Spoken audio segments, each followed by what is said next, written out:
Hello there, and welcome to Murder Most British. I'm Zach, the American around here. And I'm Rachel, the Brit. Vampire movies are probably my favorite ones, excluding the vampires who sparkle in daylight. No offense to anybody. Twilight. Yeah, well, I love the Vampire Diaries and the originals. Class was my favourite, obviously. Very, very fit. Vampire Diaries, Damon. Oh my god. He's just obsessed. You would just sit and watch all of them, like full, like the whole thing, all the seasons, all of it. Just binge the whole thing. Yeah, I don't binge drink. I binge watch shows. Oh my goodness. Well, I'm back to the United Kingdom. Yeah, had a lovely time in America, didn't you? Yeah. Still got to have. It was really nice. Drank some whiskey, smoked some cigars, and ate some really yummy Amish donuts. They made some really good donuts. You missed out on that one. Oh, you didn't bring me back any Amish jam. Sorry.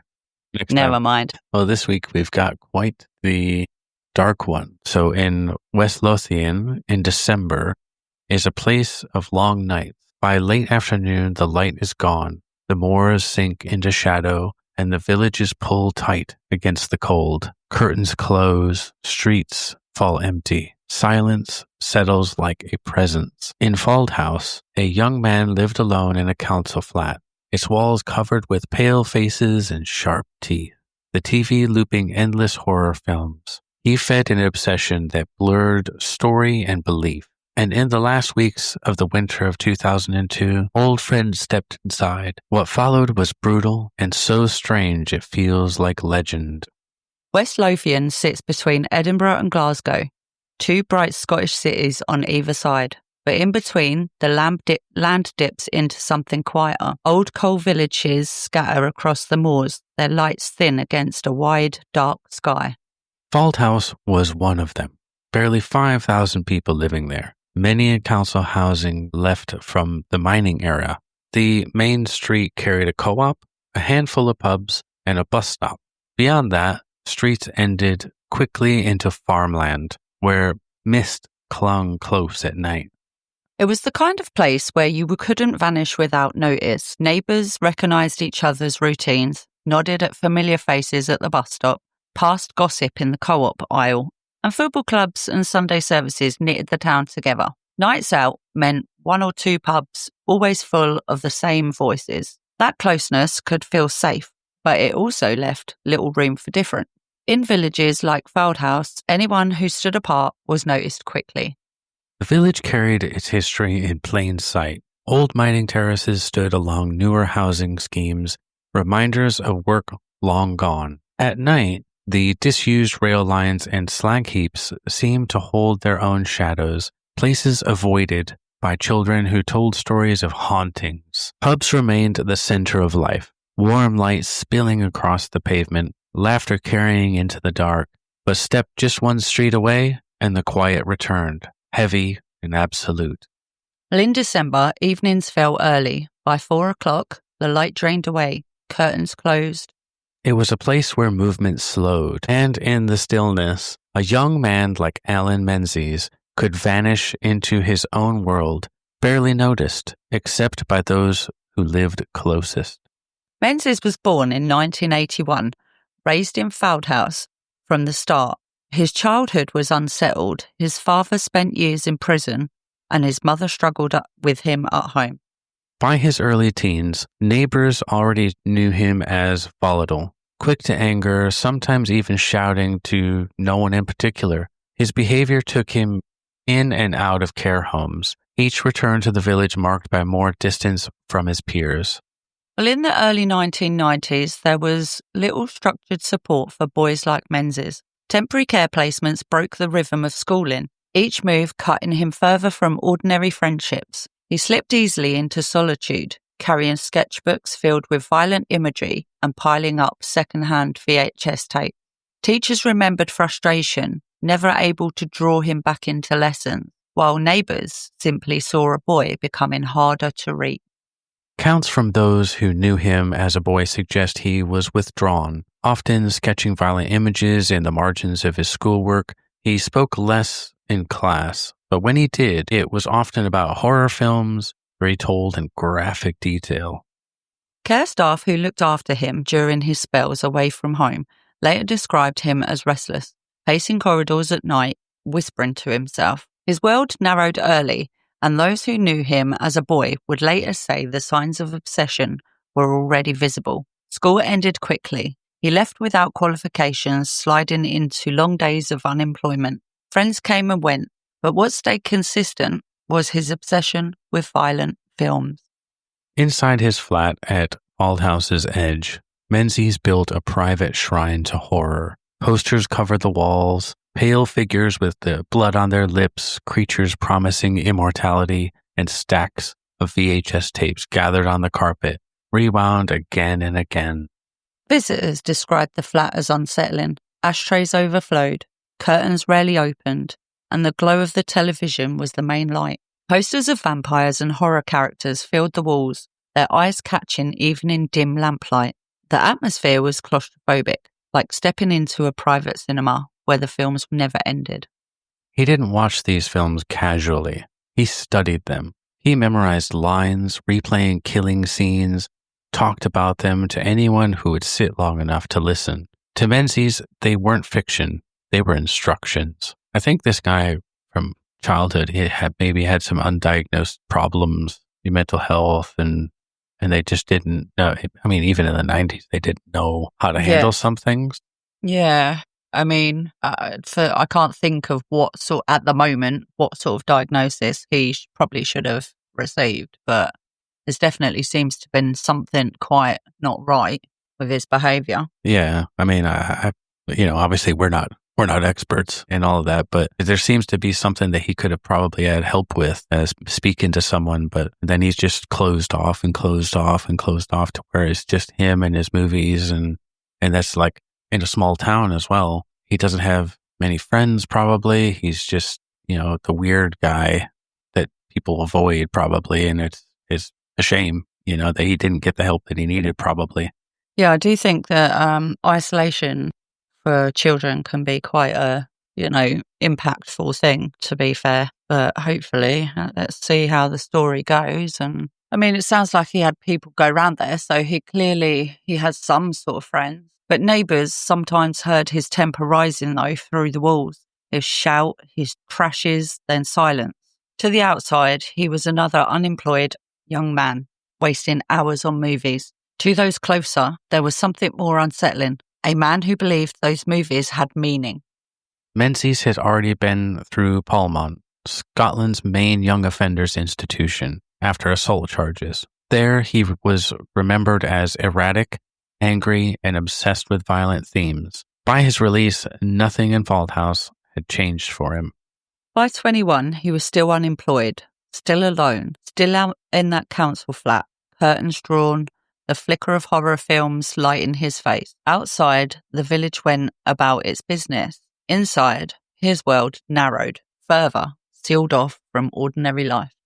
So in comes Thomas McKendrick, known to everyone as Tam, but we're just going to call him Thomas just for the sake of clarity. He was 21 in 2002. He lived at home with his parents, worked casual jobs, and was a familiar face around Faldhouse. His nature was easygoing. His circle was wide. He was the type of friend people relied on, always willing to say yes, always ready to walk across town if someone needed company. In a village this size, the kind of trust mattered. Tam carried it easily, moving from house to house, friend to friend. While Menzies locked himself in a flat, Thomas drifted freely. Football matches, pub nights, rented films on a Friday. He was a part of the local rhythm, ordinary, grounded, and friendly. Yeah, so he was quite more sociable than Menzies. He had a reputation for being generous with his time, whether it was helping a neighbour, carrying shopping, or staying late at the pub to make sure friends got home safe.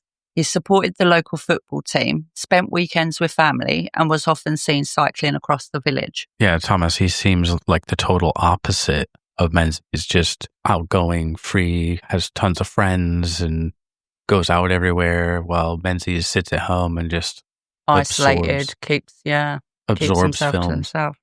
In many ways, Thomas embodied the ordinary life of Fauldhouse, steady, social, and trusted by those around him. That made his visits to Menzies all the more striking. Two young men, alike in age but worlds apart in temperament. Well, Menzies and McKendrick had grown up in the same small orbit.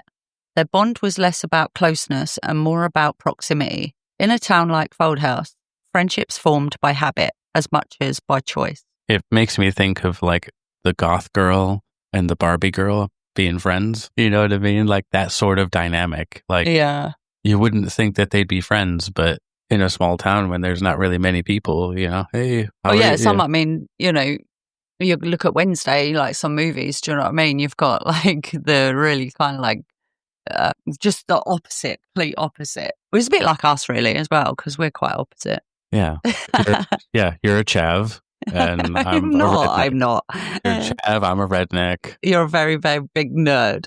Yeah, and a nerd. Hey. But you play D&D just as much as I do every Tuesday. No, I think like sometimes opposite works, Yeah. So was it that Paula Abdul song, Opposites Attract? Come on, let's move along. Well, they shared games, movies, and long evenings in the flat.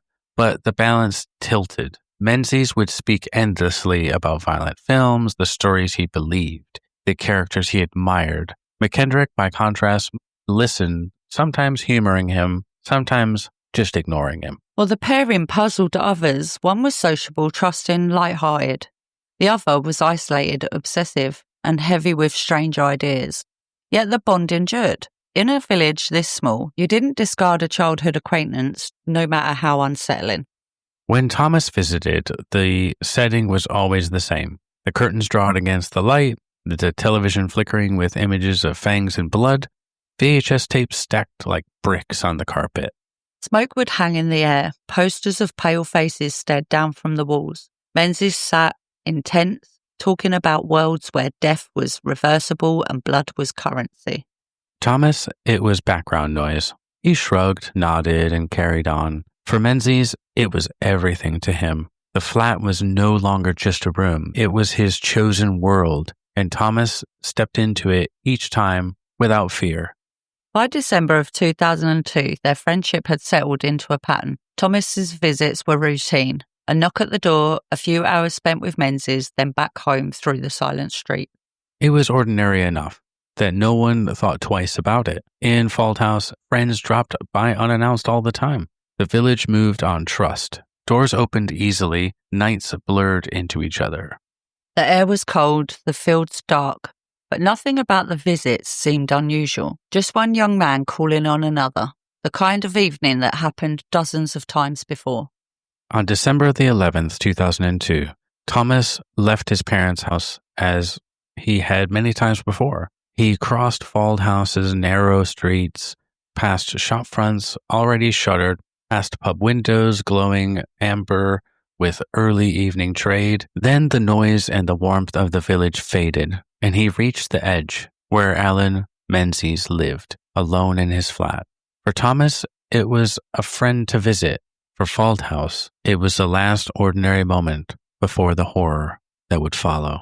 The inside, the curtains were already drawn. The light of day never touched the room. The television screen glowed with another horror film paused at mid-frame. Around it, the walls stared back with their pale figures and sharpened teeth. Thomas knocked. Menzies let him in. It was easy, automatic, no suspicion, no hesitation. The two young men had done this countless times before. They settled in. Conversation began as it always did, flickering between movies, games, and half-serious talk. But the air between them was different now. Thomas was in a room that belonged wholly to Menzies' obsessions, and Menzies' mood was heavy with them. As the time had passed, the conversation turned darker. Menzies circled back to vampires, to immortality, to promises made on screen. For Thomas, it was nothing new. He had heard it all before. But this time, his dismissal, shrugging, scoffing, cut deeper. Tension rose quickly. Menzies, isolated in his beliefs, decided the moment had come. He accused Thomas of mocking him, of betraying the faith he had built in these violent fantasies. began as words shifted into movement. In that small flat where shadows pressed close and silence thickened, the approach was sudden. Menzies reached for a hammer. The air cracked with the first blow. What had been a routine visit became an eruption. The hammer fell again and again, about 10 strikes, driving Thomas back into the cramped space. Then came the knife. The blade rose and fell in a frenzy. 42 stab wounds delivered. Thomas tried to resist, tried to push past, but the assault was relentless, carried not by reason, but by fixation. Edges cut into flesh, and in the frenzy, Menzies went further. He turned to the face, the head, the chest. Then, driven by the belief that vampires required blood, he mutilated his friend and drank from the wounds. By his own account, he also ate part of his head. This was not just killing, it was ritual, and it was carried out with chilling conviction. When the violence ended, the room was silent. The television glowed with its paused image. Curtains held back the night outside. On the carpet lay Thomas McKendrick, motionless. His life ended in the place he had trusted as safe. Menzies remained there, bloodied, convinced he had taken the first step toward immortality. Which is his only, friend that would come over regularly and talk to him and humor him with some of his stuff, but it was his only friend by the looks of it. And he just does this. It's just insanity. It sounds like, he might have been thinking about this stuff prior and just, planning. Very violent, very, very violent what he's done. Well, yeah, it's just crazy how, like I said, it's his only friend in that, but his obsession just kind of took over, and he's like, well, this is it, maybe. Like, I'm going to become immortal, and be free and all that, but just insanity. It's mad how some films and watching it over and over can actually affect your pattern of thinking. He continued to work on the body, attacking the face, the head, and the chest. Later accounts would call it excessive. To Menzies, it was purposeful. He believed he was offering proof to the figure from his films, evidence that he was worthy of reward. The ritual deepened with blood drinking, not born of hunger, but of imitation, copying scenes he believed carried hidden truths. Each movement followed an order he believed in, as though he were reciting lines from a film only he could see. It was not improvisation, but repetition, an act rehearsed in his imagination night after night. To anyone else, it would have been grotesquely excessive. To Menzies, it was proof of his devotion, the first act in his covenant he believed bound him to something greater. Where most saw fiction, Menzies saw promise. He had convinced himself that by killing and drinking blood, the vampire queen, Akasha, from Queen of the Damned, would grant immortality. It was not fantasy to him, it was initiation. The horror lay not only in brutality, but in certainty. He believed he was obeying instructions. Yeah, I love the Vampire Chronicles, like Interview with the Vampire, and I've read the books, and then I'm reading this, I'm like, God dang it, why'd you have to ruin that? That's just, but from the film, I think that's a bit more, because you could see him, and they're talking, and they're, and he's watching it over and over and over, and he's just sitting there believing, yep, this is real stuff, this is really going to what happened to me if I do this, and I think there's maybe not schizophrenia, but something along that line of just believing in fiction in that way, and I think that also stems from when he was younger. Yeah. That undiagnosed problems that he had. Yeah, not medicated, obviously. Continuing to watch things of this nature over and over has clearly kind of warped his thinking a lot. Yeah. Yeah, well, when it was over, silence filled the flat. The walls still held their faces of sharp teeth. The paused film still lit the television. The body of Thomas lay sprawled on the carpet, blood pooling into the fibers. The air was thick with it, the smell of metallic and heavy, impossible to ignore. For Menzies, though, the silence was not shock. It was calm. In his mind, he had done what was required. He had crossed the threshold between human life and the immortality he craved. But with the silence came another thought: concealment. The killing had been so violent, the evidence overwhelming, the body unmistakable. Menzies understood enough to know that the flat could not remain as it was.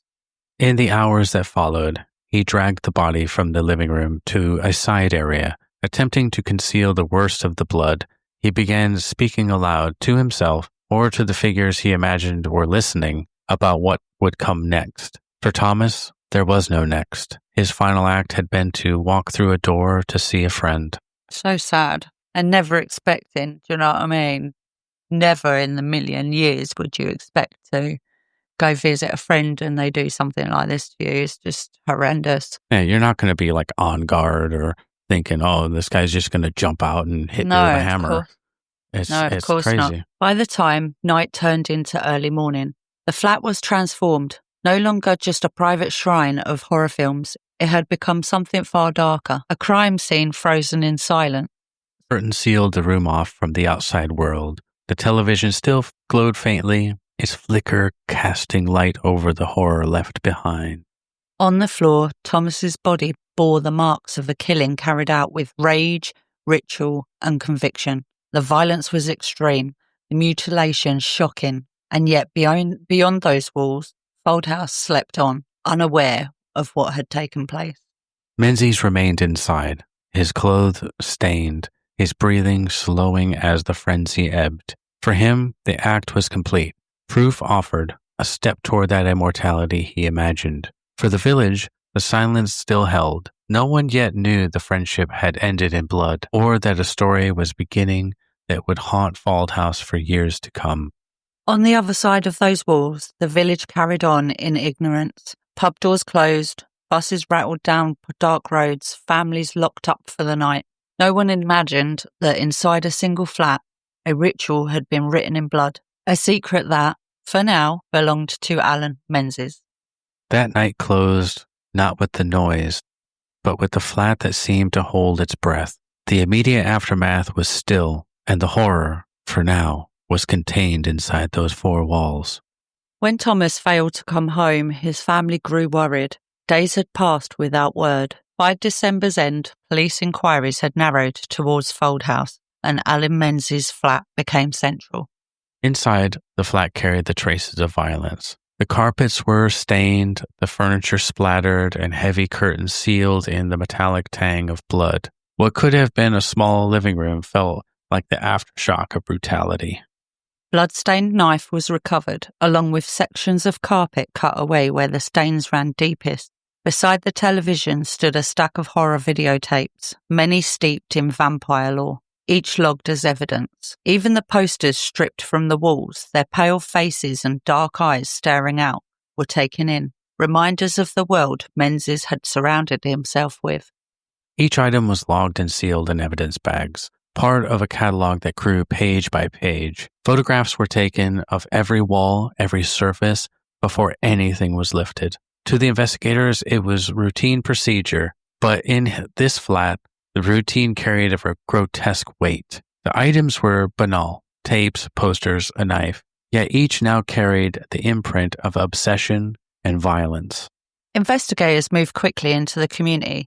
Neighbours recalled hearing noise on the night that Thomas had vanished, raised voices, dulled thuds, but no one intervened. In Foldhouse, sounds of arguments were common. Nothing seemed unusual enough to call in. Others described Allan Menzies' life in recent months: isolated, unemployed, obsessed with horror films. One recalled him standing in the street shouting to himself days before Thomas disappeared. Another said visitors were rare, except for Thomas. Okay, now I'm going towards schizophrenia, maybe undiagnosed schizophrenia there. If he's in the street shouting to himself, or like hallucination type. Yeah, it's just like enveloping his life, and he's I obsession. suppose it depends on what he's shouting. If he's shouting to himself or like directly to himself, or whether he was shouting at somebody that wasn't there, if you know what I mean. So very, very, it's a shame that no one picked up on traits that, through his childhood and stuff like that. I would think nowadays, people be like, Do you need some help? Do you need, and like mental health team would come and try to help work with him and stuff. Not obviously that's barring his own cooperation, but at least he would have been sort of on a radar of violence and mental health and stuff. And people could be more, I'd say prepared maybe, or aware of things. I think people are a little bit more observant of other people's behaviours and odd behaviours nowadays. It's a shame that them oddities that people obviously observed in him didn't trigger a kind of like a worry, oh, we need to find this person a little bit of help because something's not quite right. But these impressions were pieced together into a portrait of a young man spiraling into private fantasy. Among friends, the picture sharpened. Several remembered Thomas saying he was heading to Menzies flat that day that he vanished. Others said that Menzies often spoke of vampires, specifically of Akasha from the Queen of the Damned movie. He claimed, they said, that immortality could be won through killing and blood drinking. Most dismissed it as dark talk, the kind of banter one didn't really take seriously. But with Thomas missing, those words now seemed like warnings ignored. Well, in 2003, forensic capacity in Scotland was still developing. DNA analysis was available, but slower and less routine. Small town cases often relied on visible traces, blood spatter, fibres, and physical recovery of objects. CCTV, which might later map movements, was almost totally absent in rural villages. A bus stop or a shop might hold a camera, but residential streets like those in Falthouse had none whatsoever. Phones were common, but the GPS was not tracked. Records showed calls and texts, but not the location and when they were sent or received. Yeah, back in them days, obviously you didn't have GPS tracked phones and all the technology that we have now. But this meant that investigators deepened heavily on witness statements and the physical environment of the crime scene. In this case, the flat itself and what was later found beyond it had to do the talking. As evidence accumulated, Menzies became the clear focal point. Thomas had told others he was going to visit him. Neighbors placed noise at the flat that night, and the objects inside reflected not chance, but fixation. And before long, investigators, their search widened past the flat itself toward the surrounding woodland, where they would uncover the most decisive evidence of all.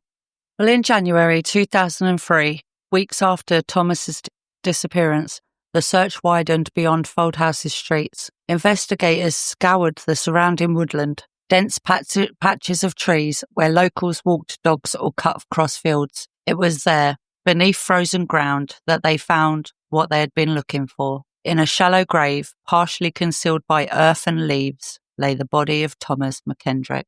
Woods near Fauldhouse were bare that winter, branches stripped and the ground hard with frost. Even so, the grave was shallow enough that disturbed soil was visible. The covering of leaves looked clumsy, as though dragged together in haste. For investigators picking through the cold earth, there was little doubt the concealment had been hurried, almost careless, as if belief in the ritual outweighed fear of discovery.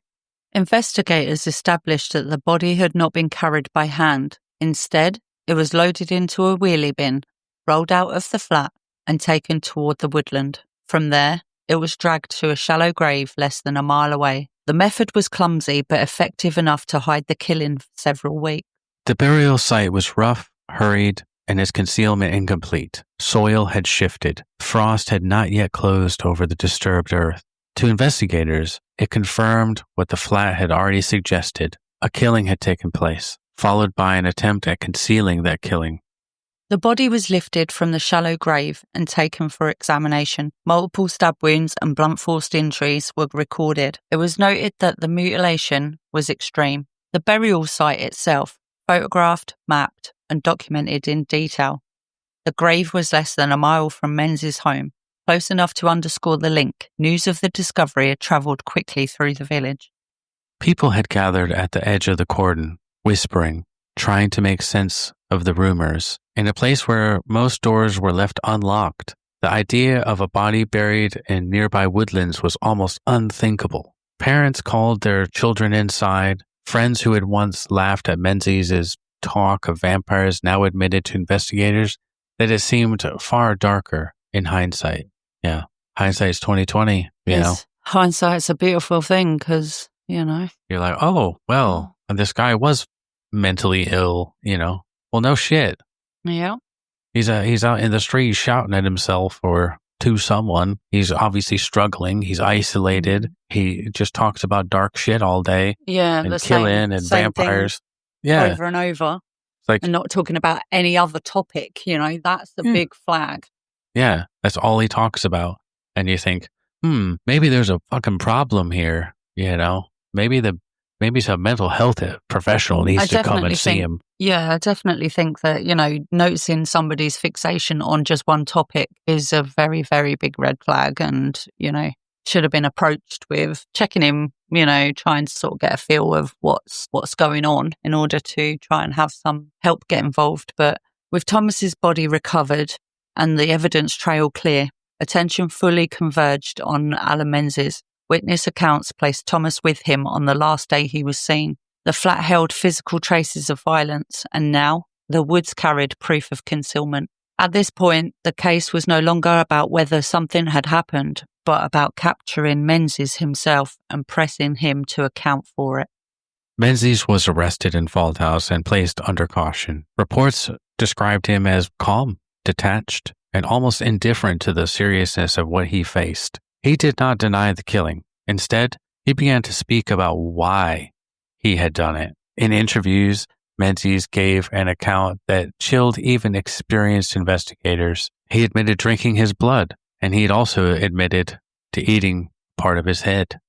Grim.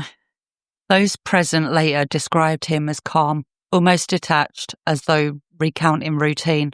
He spoke about stabbing Thomas, then strangling him, in a flat voice with no trace of hesitation. When he described drinking blood and eating part of the head, he leaned forward, insisting that it had been necessary. To the officers, it was less the words than the conviction behind them that unsettled most. He did not seem confused. He seemed convinced. The investigators noted that his world revolved around a single story. He watched Queen of the Damned repeatedly, replaying the scenes of Akasha, the vampire queen. Over time, that obsession hardened into belief that the film was not fiction, but instruction, and that drinking blood would secure immortality. It was not fantasy to him. He spoke with conviction, describing the ritual as though it were a command from Akasha herself. Even at this stage, stories diverged. Menzies suggested that 2 other men had helped dispose of the body, but investigators found little to substantiate this claim. The shallow grave, the proximity to his flat, the consistency of the forensic trail all pointed squarely back to just him. By early of 2003, the narrative of the killing was firmly in place. A young man had disappeared, his body later found in the woodland. His last known destination was Menzies' flat. Inside and outside, the evidence bore Menzies' mark. Well, in September 2003, the Menzies appeared at the High Court in Edinburgh, charged with the murder of Thomas McKendrick and with attempting to defeat the ends of justice by concealing the body in the woodland. The jury were confronted with something almost theatrical, violent stage-like ritual, steeped in blood and bound to a fantasy of vampires. Prosecution opened with the physical evidence. Jurors were shown photographs of Menzies' flat, where heavy staining covered the carpet and furniture. A blood-stained knife was identified as the murder weapon, while sections of carpet cut away from the floor demonstrated the scale of blood loss. The shallow grave where the body was recovered was mapped on screens, disturbed earth less than a mile from the flat. Jurors were also shown the items taken from the room itself, a stack of vampire-themed tapes beside the television, and posters depicting pale, otherworldly faces. The Crown argued that these were not mere background clutter, but symbols of a violent obsession. Several witnesses came to testify about Menzies' state of mind. Friends recalled, well, I'm not sure how many were like friends, but most likely neighbors and just people that knew him. Or he would just talk to him, be like, hey, have you heard about Akasha, the vampire queen? Yeah. That seems like that's all he talked about and wanted to tell anyone about, But friends recalled him speaking often of vampires and, of course, obviously the Akasha from the Queen of the Damned, and of immortality promised through blood. One told the jury, quote, "He said if he killed, he would live forever." Neighbours then described noise on the night of the killing, thuds, raised voices, but no calls were made at that time. They also described Menzies' isolation, his shouting fits, and Thomas's role as one of the few visitors. The jury heard that Thomas had told friends he was going to visit Menzies that day, but that he disappeared. This became the last sighting about 12:30 at night, the final timeline marker. The Crown's case was direct. Menzies had killed his friend in a frenzied attack, mutilated him, and drank his blood, and then concealed that body in a shallow grave. The evidence was framed not only as proof of murder, but as a glimpse into motive, obsession with vampire lore, fixation on Akasha, and a belief in immortality through ritual killing. The defense tried to steer the jury towards diminished responsibility. They argued that Allan Menzies was consumed by delusion, so entangled in horror films and vampire mythology that he could not fully separate fantasy from reality. I would say with all that evidence of like his mental state, I think personally he was diminished capacity. Yeah, I completely agree. It all leads to, I mean, if I was on jury and I would hear all this and his behaviour from, childhood to adulthood and how much the fixation on just talking about, vampire lore and things of that nature. The violent fits, the screaming, shouting. He's by himself, screaming in his flat, screaming in the street, and his obsession and talking about killing. I think he's, I definitely don't. Diminished. I definitely don't think that he was living in reality. He probably should have been in a mental health facility being taken care of, but unfortunately, a lot of people didn't take those signs seriously, especially like today, But they also suggested that others may have been involved in the concealment of the body, pointing to inconsistencies around the woodland burial. The Crown countered that every strand of forensic evidence tied the killing and its aftermath back to Menzies himself. There was no one else. Psychiatrists were called, but their conclusions gave little room for doubt. Yes, Menzies displayed obsession and disturbing fixation. Yes, his belief in vampiric reward was genuine, but he understood the nature of his acts. He chose them. I don't know. So basically they're saying that he's not got diminished responsibility. But if you're firmly convinced because of your mental illness that you're like, yeah, this is it. Me and Akasha, we're going to be together. I'm going to immortality. But then you made a choice, but you made that choice with mental problems. That's just my opinion. It's hard to evaluate them, isn't it, really? Because, yes, like you're saying, he had this obsession and, he's disturbingly fixated on this type of reality for himself. But understanding, also having the capacity to understand that, his acts are not like the right acts to, But this was all for a purpose. In his warped brain, mentally ill brain, he thought this was the right thing to do for himself. Yes, it was bad. He knew, hey, I shouldn't be doing this. And this is where... But I'm going to become immortal, Yeah, I definitely think that he's, I would say, I mean, I'm not obviously a psychiatrist, but in my personal opinion, he definitely had diminished responsibility.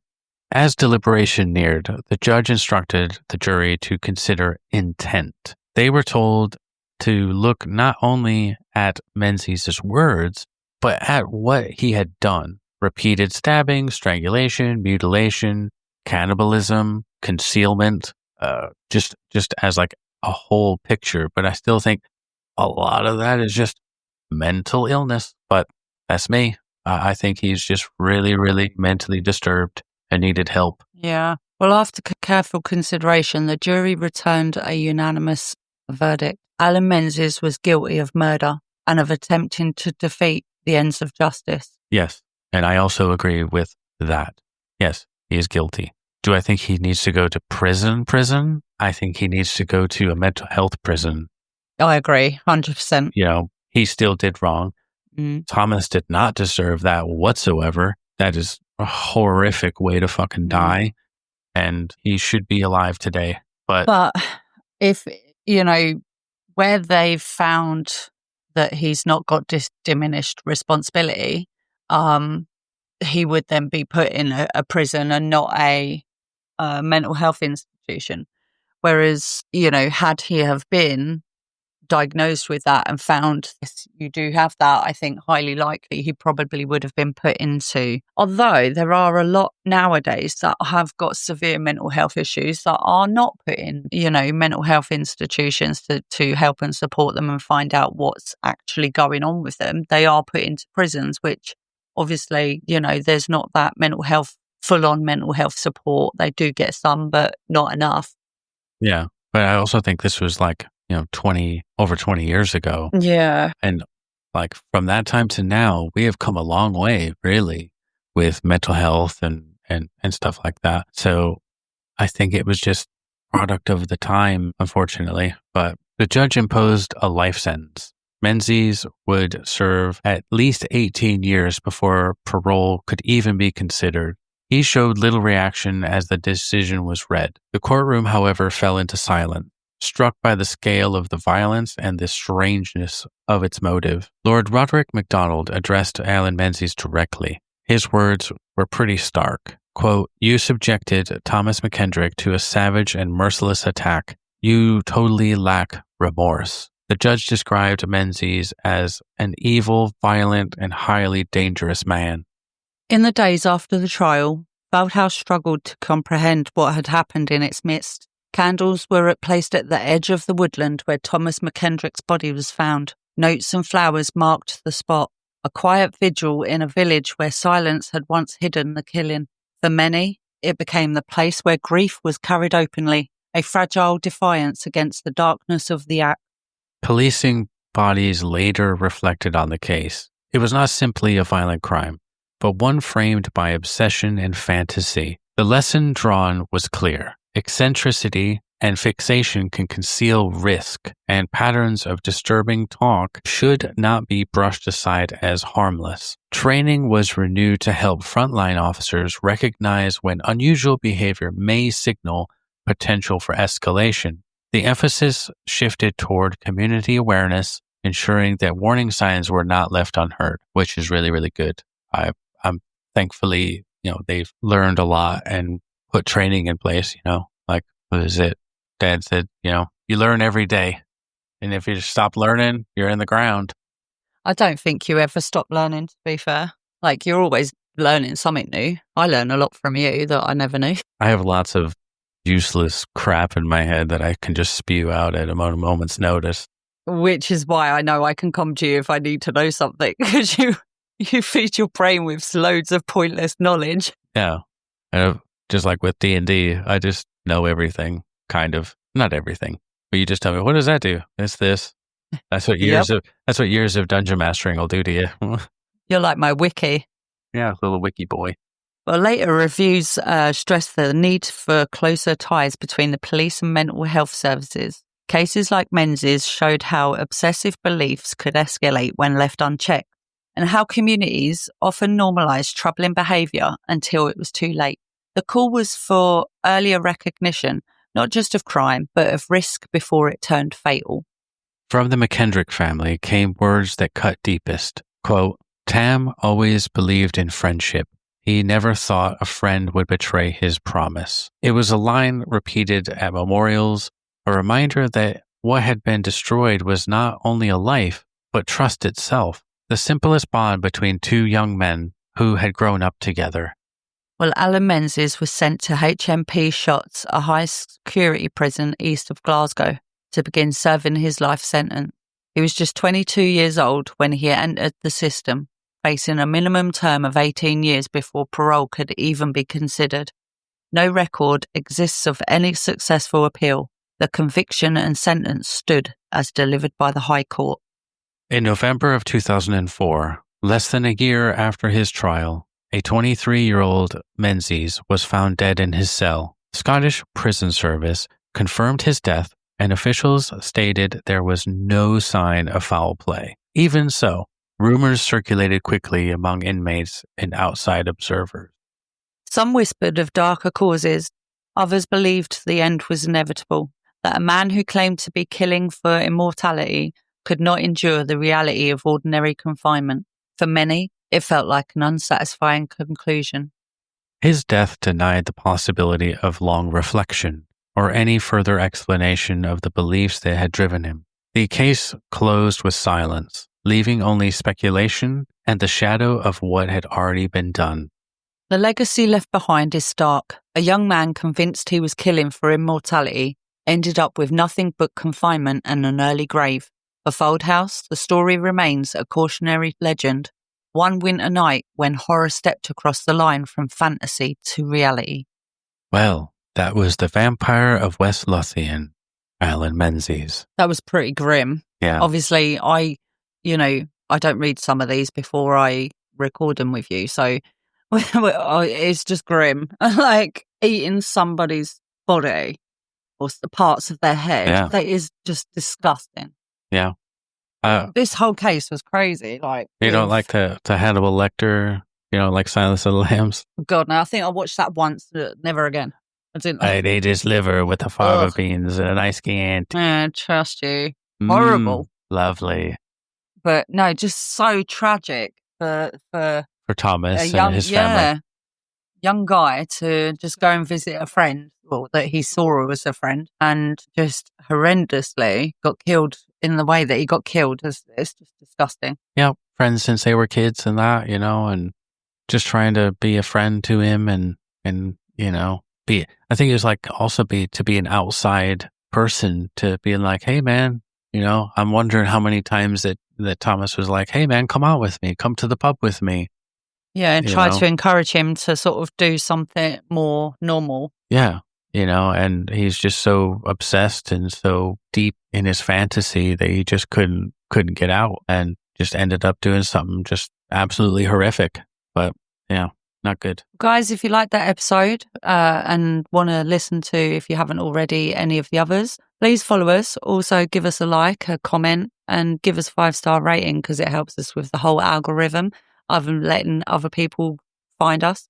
Find us at Murder Most British on Instagram and TikTok, and MMB Podcast on Facebook. We also have a link tree for everyone to follow us down below in the description. So until next week, stay safe and stay curious. Take care.